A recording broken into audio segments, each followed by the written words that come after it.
bring in the Stl file in the current, and here I'll slice it to create the G code to print out the part.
Printed the mask and the grill piece on the same print.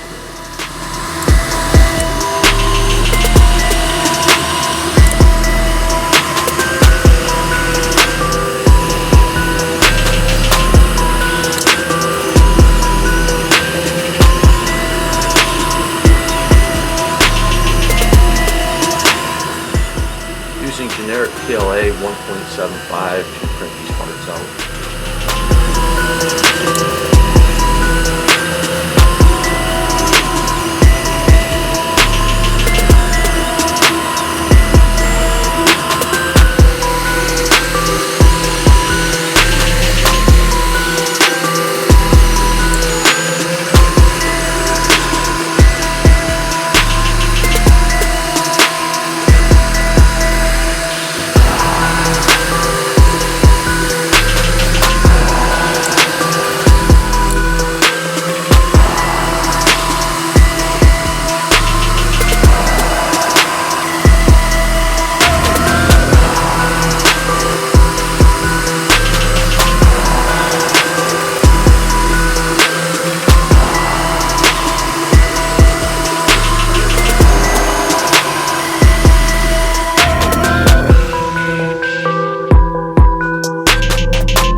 Grill piece is removable, where you can put the filter in. I just put them together here.